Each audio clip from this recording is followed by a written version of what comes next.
Hey fellows, I'm back. This time, I'm going to talk about Super Mario Bros. 2. No, not the Japanese one. As usual, if you enjoyed this here video, hit the subscribe button plus the bell to stay notified about my videos. Oh, and while I'm still doing the intro, what the heck? Look, I'm not going to tell you to stop watching that video because, let's face it, I like views as much as the next guy. I just wish you could watch these scripted ones as well, as these require the most effort, so hit the share button to share this video with your friends. Alright, let's start.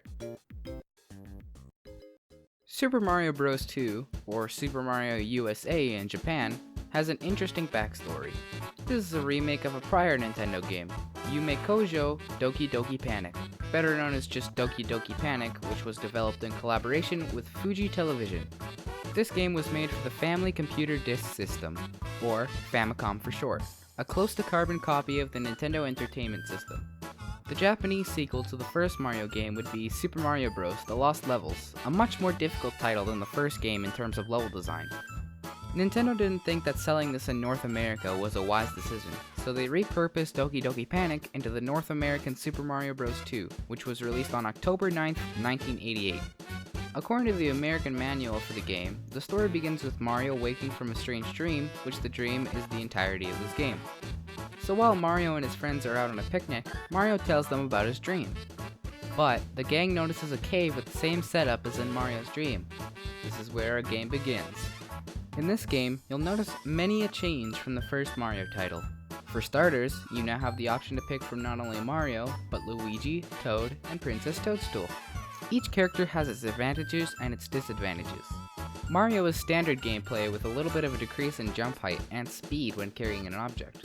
Luigi has a big jump, but is floaty to control and has a decent decrease when carrying objects. Toad is fast on his feet and can hold stuff without losing jump height and speed, but doesn't have that high of a jump. And Princess Toadstool can float in the air for a second and a half, but her jump height and speed decreases a lot when she's carrying something. Wow, now that I mentioned carrying stuff like 15 times in that sentence, let's get to another one of the main gimmicks in Super Mario Bros. 2. It's a series staple to jump on an enemy to defeat it, but this game likes to break the rules. Jumping on an enemy simply won't work. Instead, you have to either take an object out of the ground and throw it at an enemy, or pick up an enemy and throw that enemy at another enemy. The things you can pull out of the ground vary. First, the sprout, which is very efficient, though it is small, so aim carefully. Next, the ripe vegetable, which is larger than the sprout, so you don't have to aim as carefully. Then there's Koopa shells, which when thrown, go in a straight path and eliminate all enemies that get in its way, at the cost of it disappearing when hitting a wall, unlike in other Mario titles where it would bounce off the wall. The bomb will flash after a few seconds of being picked up and will blow enemies and certain walls. The mushroom block is mostly used for reaching inaccessible areas by stacking them, but can be used as infinite attacks as this does not go away when hitting an enemy. POW blocks will demolish anything on the screen when it hits the ground. The 1-up mushroom will give you an extra life when picked up. Now this last one is special because the magic potion will spawn a door when it hits the ground.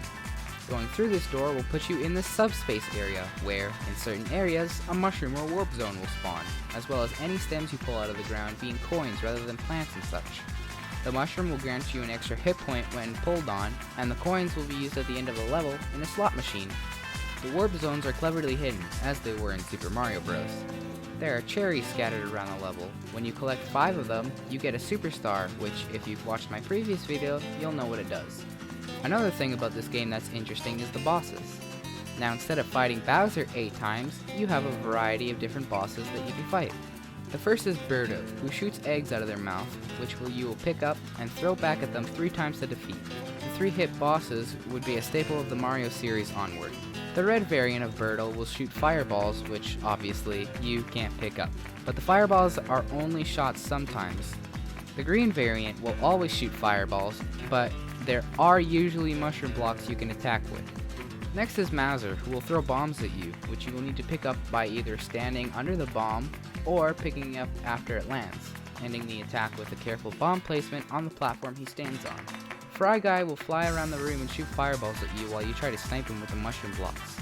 On the 3rd hit, he will turn into 4 tiny flames, each of which needs to be extinguished with the mushroom blocks. Tri-Clyde will stand still and shoot you with many fireballs while you get him with mushroom blocks. Claw Grip will throw rocks at you, which you will need to throw back at him before they fall in the pit. Be wary, as you can only pick up the ones he throws at a shorter range. Hawkmouth looks exactly like a regular Hawkmouth gate, but this guy flies towards you to hit you, while you hit him with mushroom blocks. The final boss is Wart, who will shoot a row of bubbles at you whilst you grab vegetables from the machine in the middle of the stage and throw them into Wart's mouth when it opens 6 times rather than 3.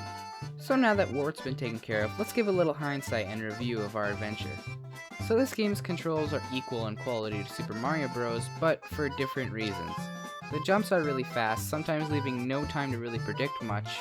And whether you play as Luigi or not, the game is still pretty slippery, though it is much easier to turn back on a jump. And yes, the story might be pretty lame, but this was a remake of another game, so it was pretty creative taking that into mind. And remember how Super Mario Bros. Had that mediocre 2-player? Well, you can say goodbye to that, as it's completely absent here. Yikes, that's lame as hell. So while this game isn't perfect, it definitely has a valiant attempt at a sequel to Nintendo's main game, and a much greater option than the Lost Levels any day of the week. Like seriously, the Lost Levels had crappy Super Mario Maker level design before Super Mario Maker even existed. That's pretty bad.